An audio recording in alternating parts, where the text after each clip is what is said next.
আসসালামু আলাইকুম। আজ আমরা দেখব আমাদের ওয়েবসাইটে কীভাবে স্পিড বাড়ানো যায়। এই জন্য আমরা প্রথমে আমাদের ওয়েবসাইটের স্পিডটা দেখে নেব। এই হচ্ছে আমাদের বর্তমান স্পিড। আমরা আবার একটু দিচ্ছি, আপনাদের দেখাচ্ছি অ্যানালাইজ দিয়া। তো এখানে আমরা দেখে নিচ্ছি আমাদের ওয়েবসাইটে বর্তমানে স্পিড কত আছে। এরপর আমরা কিছু কাজ করব। আমরা ডব্লিউপি রকেট প্লাগ ইন এবং ইমেজ অপটিমাইজ করব। এরপরে দেখব আমাদের স্পিডটা কীরকম আসে, কতটুকু ফাস্ট আছে, বর্তমানে কীরকম আছে, এরপরে কীরকম হবে স্পিডটা আমাদের কাজ করার পর আমরা এটি দেখব। এই জন্য আমি পূর্বের স্পিডটা দেখে নিচ্ছি আপনাদের সামনে। এই যে দেখেন, আমাদের মোবাইল ভার্সন 59 এবং ডেস্কটপ হচ্ছে 89। তো এখন আমরা কাজ করবো আমাদের স্পিড নিয়ে। এটা হচ্ছে আমার ড্যাশবোর্ড, এটা হচ্ছে আমার ওয়েবসাইট। জাস্ট সিম্পল, এটা কোনো ডিজাইন নাই, দ্যাটস ইট। আচ্ছা, এটার জন্য এখন আমি প্রথমে দুইটা প্লাগইন দিয়ে কাজ করব। আচ্ছা, আমি প্রথমে একটা প্লাগইন ফ্রি, সেটা হচ্ছে আমি ইনস্টল দেব। এটা হচ্ছে ইমেজের জন্য। এরপরে আমরা ডব্লিউপি রকেট দেবো, যেটা প্রিমিয়াম প্লাগইন। প্রথমে আমরা ফ্রিটি দেব। ফ্রি প্লাগইনটা হচ্ছে ওয়েবপি এক্সপ্রেস।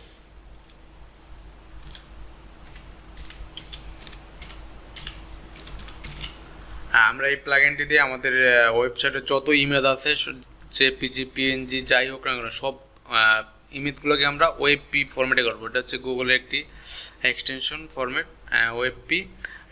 এটার মাধ্যমে আপনার ইমেজের সাইজ কমবে, কিন্তু কোয়ালিটি কমবে না। কোনো জায়গায় দেওয়া কোয়ালিটি ঠিক থাকবে, কিন্তু এটা শুধু আমার ওয়েবসাইটের মানে ইমেজের সাইজটা জাস্ট ছোটো হয়ে যাবে।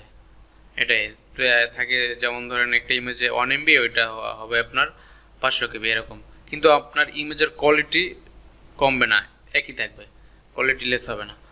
যাই হোক, এখন আমি হচ্ছে এটি ইনস্টল দিলাম। এখন আমি চিটিংয়ে যাব। হ্যাঁ, এটি এখন যদি আমি নতুন কোনো ইমেজ আপলোড করি, তো এটা ওয়েবপি ফরম্যাটে নিয়ে নেবে। এখন কথা হচ্ছে, আমাদের যে আগের ইমেজগুলো আছে ওইগুলো আমাদের ওয়েবপি করতে হবে। এটার জন্য আমরা আগের ইমেজগুলো ওয়েবপি করব। এই যে এখানে কনভার্ট অন আপলোড, এটা দিয়ে দিব। এরপর যত কনভার্ট হবে সবগুলো, যত ইমেজ আপলোড দেবো সবগুলো অটোমেটিক কনভার্ট হয়ে যাবে ওয়েবপিতে। হ্যাঁ, এখন আমরা আমাদের যে ইমেজগুলো আছে ওয়েবসাইটে, ওইগুলো আমরা ওয়েবপিতে করবো। এটার জন্য হচ্ছে বাল্ক কনভার্টে দেবো। এই যে এখন আমার ইমেজগুলো কনভার্ট শুরু হবে। 1483টি ইমেজ, অনেকগুলো ইমেজ। এটা আমি স্টার্ট কনভার্টে দিচ্ছি। হ্যাঁ, এখন এই যে এগুলো দেখেন কত পার্সেন্ট, 66% আসছে। অর্থাৎ এখানে আপনি মাউসটা ধরলেই দেখতে পাবেন। এই যে আমি ধরলাম, এটা একটু কাঁপবে। এই যে দেখেন, এটা ছিল হচ্ছে 3212 KB পূর্বে, আর অরিজিনাল লেখা। আর দেখেন ওয়েবপিতে হয়েছে কত, 1040 KB। এটা কিন্তু ইমেজের কোয়ালিটি একটুও কমে নেই, ঠিক আছে। তো এটা হতে একটু সময় লাগবে, আপনারা সময় দেবেন। আমরা এটা হোক, এরপরে আবার আমরা ফিরে আসবো। আচ্ছা, আমার হচ্ছে ফটোগুলো কনভার্ট হওয়া কমপ্লিট। এখন আমি এটাকে ক্লোজ করে দিচ্ছি। এখন আমি যতগুলো ইমেজ আপলোড দেবো, অটোমেটিকলি এটি ওয়েবপিতে কনভার্ট হয়ে যাবে। এরপর আমার আরেকটি কাজ করতে হবে। আমি একটি প্লাগইন অ্যাড করবো, সেটা হচ্ছে ডব্লিউপি রকেট। এটি দিয়ে আমি অপটিমাইজ করবো। আমরা প্লাগইনে গেলাম, অ্যাড নিউতে গেলাম, এরপরে হচ্ছে আপলোড দিব। আপলোড দিলাম। এরপর আমি চয়েস ফাইল থেকে আমি ফাইলটি চিনিয়ে দেব। এটা হচ্ছে আমার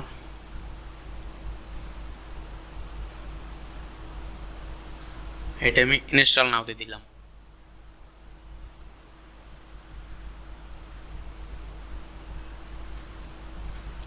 প্লাগইনটি ইনস্টল হয়ে গেছে। এখন আমি এটি অ্যাক্টিভ করব।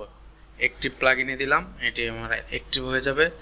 এরপরে হ্যাঁ, আমার প্লাগইনটি অ্যাক্টিভ হয়ে গেছে। এখন আমি প্লাগইনের ভিতরে ঢুকবো। এখন আমি প্লাগইনের সেটিংয়ে ঢুকবো। প্লাগইনের সেটিংটা হচ্ছে, আপনি টুলসে যাবেন, টুলস থেকে দেখবেন ডব্লিউপি রকেট আছে, এইটা দিবেন ডব্লিউপি রকেট। ও সরি, আমি ডব্লিউপি রিসেটে দিচ্ছি। এটা হচ্ছে আপনার সেটিংয়ে, সরি, এটা সেটিংয়ে দেবেন। সেটিং থেকে ডব্লিউপি রকেট। হ্যাঁ, এটা হচ্ছে আমাদের প্লাগইন। এখন আপনি যদি অ্যালো দেন, তাহলে আপনি দেখতে পারবেন আপনার ওয়েবসাইটের কনফিগারগুলো, অর্থাৎ আপনার সিপানেলের কনফিগারগুলো কী কী আছে। সার্ভার আছে, অ্যাপ আছে, তারপরে পিএসপি ভার্সন, ওয়ার্ডপ্রেস ভার্সন কত চলে, সব কিছু দেখতে পাবেন এখান থেকে। আচ্ছা, আমার এগুলো দরকার নাই, কাইটে দিলাম। এরপর আমি প্রথমে ক্যাশে যাব। এইটা আমি এনাবল করব না, এটা করলে মোবাইলে ঠিকভাবে আসে না, আমার দরকার নাই এনাবল ক্যাশিং ফর মোবাইল। মোবাইলের টাইম বাদ দিলাম। এরপরে এইখানে দেখেন ইউজার ক্যাশিং, এটা আমার দরকার নাই লগ ইন ইউজারের জন্য। ওয়ার্ডপ্রেস লগ ইন যারা ব্যাকএন্ডে থেকে লগ ইন করবে, আমি এইটা করবো। এখানে প্রতিদিন অটোমেটিক ক্যাশগুলো ক্লিয়ার হবে, আমাদের যে ক্যাশগুলো আছে এগুলো ক্লিয়ার হবে কতক্ষণ পর। আমি এটি দিয়ে রাখছি 10 ঘন্টা পর, 10 ঘন্টা পর এটি অটোমেটিক ক্লিয়ার হবে ক্যাশ। আচ্ছা, এরপরে আমি যাব ফাইল অপটিমাইজ। এটা হচ্ছে আমার মেইন, ফাইল অপটিমাইজ আর ডাটাবেস, এই দুইটা মেইন। তো আমি প্রথমে ফাইল অপটিমাইজে যাব, ফাইল অপটিমাইজ করবো। এখানে দিলাম ফাইল অপটিমাইজ। এখন এখানে একটা আছে মিনিফাই HTML, এইটা দিলাম মিনিফাই। এরপরে গুগল এটা থাক, মিনিফাই CSS এটা দিলাম, দেওয়ার পরে এটা অ্যাক্টিভ, এরপরে এটাও দিলাম কম্বাইন অ্যাক্টিভ। ওকে, অপটিমাইজ ডেলিভারি অপটিমাইজ। এখন আমি এইগুলো পরে দেবো, কারণ হচ্ছে কি অনেক থিমের সাথে মানে থিমে এগুলো এটা কনফিগারটা হয় না, এর জন্য যার কারণে এই কোডগুলো ঠিকভাবে দেখায় না। এটার জন্য সব থিমে না, আপনার এই জন্য টেস্ট করবেন। কারণ আমি এইটা দিলাম, দেওয়ার পরে সেভ দিলাম, দেওয়ার পর আমি এখন ওয়েবসাইটে রিফ্রেশ দিয়ে দেখবো ঠিক আছে কিনা। যদি ঠিক থাকে তাহলে রাখবো, আর যদি দেখি ঠিক নেই তাহলে আমি এইটা আবার উঠিয়ে দেবো। আচ্ছা, আমার এটা সেভ হয়েছে, আমি জাস্ট একটা রিফ্রেশ দিলাম, দেখবো আমার ডিজাইন ঠিক আছে কিনা। ডিজাইন ঠিক থাকলে আমরা এটি রাখবো, ডিজাইন যদি দেখি ঠিক নেই তাহলে রাখবো না। আচ্ছা, আমাদের ডিজাইন ঠিক আছে, সমস্যা নেই। আচ্ছা, এরপর আমি আবার এইট হচ্ছে মানে এটা যদি হয় তাহলে আমার ওয়েবসাইটের স্পিড অনেক বেড়ে যাবে। এটার জন্য জাভাস্ক্রিপ্টের কারণে এটা আমি দিলাম রিমুভ জেকুরি মাইগ্রেট। এরপরে এটা দিলাম হচ্ছে মিনিফাই জাভাস্ক্রিপ্ট ফাইল। এবার কম্বাইন্ড এনাবল এটা অ্যাক্টিভ করে দিলাম জাভাস্ক্রিপ্টে। আচ্ছা, এরপরে লোড জাভাস্ক্রিপ্ট ডিফাইন এটাও দিয়ে দিলাম আমি, দেওয়ার পরে জাস্ট সেভ দিলাম। এবার দেখবো এবার যদি আমাদের সেভ হওয়ার পরে রিফ্রেশ দেবো। আচ্ছা, এর আগে আরেকটা কাজ করবেন, প্রতিবার সেভ দেওয়ার পরে এইখানে যাবেন, জাস্ট এখানে মাউসটা ধরলেই হবে WP রকেট। এখান থেকে আমরা ক্যাশটা ক্লিয়ার করে দেবো। আমরা কিন্তু পূর্বে সেভ করেছিলাম 10 ঘন্টা পর, আমাদের 10 ঘন্টা হয় নাই, 10 ঘন্টা পর অটোমেটিক হবে, কিন্তু আমরা এখন এটি ক্যাশটা ক্লিয়ার করবো। এই জন্য এখানে শুধু মাউসটা ধরবেন, এরপর ক্লিয়ার ক্যাশে দেবেন একটা। হ্যাঁ, এটা হয়ে গেছে ক্লিয়ার। এখন আমরা এটা রিফ্রেশ দেবো। হ্যাঁ, এটা সঠিকভাবে কাজ করছে, কোনো সমস্যা হয় নাই, ডিজাইনে কোনো পরিবর্তন আসে নাই। আচ্ছা, এরপরে আমরা যেটা করব, হ্যাঁ আমরা ফাইল অপটিমাইজ করছি। এরপর আমরা জাস্ট মিডিয়া দরকার নাই, মিডিয়া ইমেজ এগুলো আমরা মিডিয়া পূর্বে করেছি হচ্ছে ওয়েবপি ফরম্যাট করেছি, এটা আমাদের দরকার নাই। এটা আমাদের এই যে ওয়েবপি এনেবল ক্যাশিং আমাদের অলরেডি করা আছে। প্রিলোডার এটা আমাদের দরকার নাই, এটা যেমন আছে থাক। জাস্ট আমরা অ্যাডভান্স এটাও দরকার নাই আমাদের। আমরা যাবো ডাটাবেসে, সরাসরি ডাটাবেস যাওয়ার পরে এখানে দেখেন রিভিশন, 3টা রিভিশন ডাটাবেস আছে, এগুলো আমাদের কাজের নেটে টিক দেবো, ওইটা ডিলিট। তারপর অটো ড্রাফটে যেগুলো আছে ডাটাগুলো এগুলো আমাদের সাইড ভারী করে এটা টিকমার্ক করবো। এবার ট্রাস্ট পোস্ট এগুলো আমরা ডিলিট করার পরও একবারে মানে যে পারমানেন্টে ডিলিট করি, এগুলো থাইকা যায়, এগুলো ডিলিট করবো। এরপরে স্পাম কমেন্ট আসলে ডিলিট হয়ে যাবে অটোমেটিক। ট্রাস্ট কমেন্ট তো বুঝেন, এইগুলো সবগুলো আমরা টিকমার্ক করে দেবো। তারপর অপটিমাইজ টেবিল, যে টেবিলের ভিতরে অনেক ডাটা আছে আমাদের কাজে লাগেনি, এইগুলো ডিলিট করে। তারপর আমি শিডিউল করে দিলাম ক্যাজুয়াল, এখানে আমি ডেলি এটা অটোমেটিক চেক করে ডিলিট করে দেবো। এরপর আমি সেভ অ্যান্ড চেঞ্জ অপটিমাইজ দিলাম। হ্যাঁ, এরপর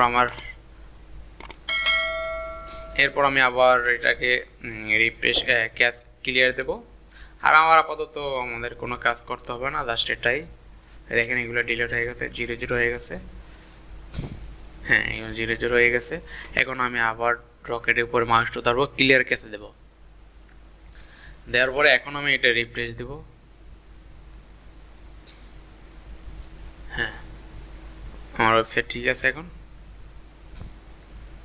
রিফ্রেশ দেওয়ার পর আমার ঠিক আছে, কোনো সমস্যা হয় না ডিজাইনে।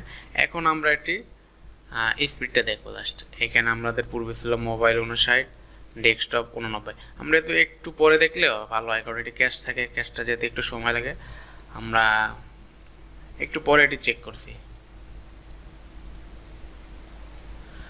আমরা 3-4 মিনিট পরে আবার চেক করছি, এটা এখন দেখেন আগের মতন আছে। এখন আমি জাস্ট অ্যানালাইজে ক্লিক করবো। এরপর আমরা দেখি আমাদের রেজাল্টটা পূর্বের তুলনায় বেটার আসে নাকি খারাপ আসে, এটা দেখবো জাস্ট। এরপরে আপনি গুগল স্পিড টেস্টে দেখতে পারেন, অথবা আপনি জিটি মেট্রিক্স দিয়ে চেক করতে পারেন আপনি স্পিড, অথবা পিং ড্রং দিয়ে চেক করতে পারেন। সবগুলোই হচ্ছে আপনার স্পিড চেক করার টুলস। গুগলেরটা ভালো, অনেক এটাই বেশি ইউজফুল গুগলেরটা, এবং হচ্ছে জিটি মেট্রিক্স, এই দুইটা ইউজফুল। এই দুইটা দিয়ে আপনারা চেক করতে পারেন। হ্যাঁ দেখেন মোবাইল আসছে 63, আগে ছিল মেবি 59, ডেস্কটপ আসছে 92। মোবাইল এটা হচ্ছে 63। আচ্ছা আমরা এটার জন্য একটা কাজ করি, দেখি। প্রথমে যে আমরা ক্যাশ দেখছিলাম, এই যে এনাবল মোবাইল ক্যাশিং, এইটা আমরা জাস্ট এনাবল করে দিই। এরপরে দেখি আমাদের কি হয়। আচ্ছা এটা সেভ হচ্ছে, এখন আমি জাস্ট ক্লিয়ার ক্যাশ দেবো। এরপর আমরা দেখি। এছাড়া আপনার ফ্রি আরও অনেক প্লাগইন আছে ক্যাশের জন্য। একটি হচ্ছে যে আপনার লাইট স্পিড ক্যাশ, তারপর W3 স্কুল, এরকম আরও কয়েকটি আছে, W3 ক্যাশিং। হ্যাঁ এগুলোতে আপনি চেক করতে পারেন, আপনি এইগুলো ইউজ করতে পারেন জাস্ট স্পিড অ্যাপের জন্য। আচ্ছা এবার আমরা চেক করে দেখি। লাইট স্পিড ক্যাশটাও ভালো আছে মোটামুটি, ওটা অনেক ভালো স্পিড হয়। আর আপনি যদি সিডিএন ইউজ করেন তাহলে আপনার স্পিড অনেক ভালো আসবে। সিডিএনটা আপনার মান্থলি প্যাকেজে নিতে হয়। আর আমাদের এই ট্রিকগুলো ফলো করলে আমাদের সিডিএন দরকার হবে না। আপনার এক একটা থিমের সাথে এক একটা ভালোভাবে কাজ করে, যেমন কোনটার সাথে ডব্লিউপি রকেট ভালো কাজ করে, কোনটার সাথে লাইট স্পিড ক্যাশ কাজ করে, কোনটার সাথে W3 ক্যাশ এটা কাজ করে ভালো। আপনারা সবগুলো চেক করে দেখবেন, এরপরে যেইটা ভালো আসবে বা যেইটা আপনার থিমের সাথে অ্যাডজাস্টমেন্টটা ভালো হবে আপনারা ওইটাই রাখবেন। ওইটা দেখেন কমে গেছে। আচ্ছা আমরা এটা বাদ দিই, আমরা ওইটাই রাখি।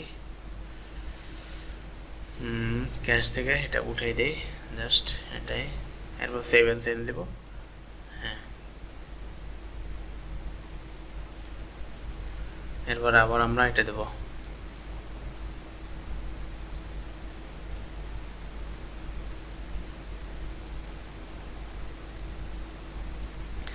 আচ্ছা এটি ক্লিয়ার হয় নাই। আচ্ছা এখন আমরা এটা অ্যানালাইজ দেব।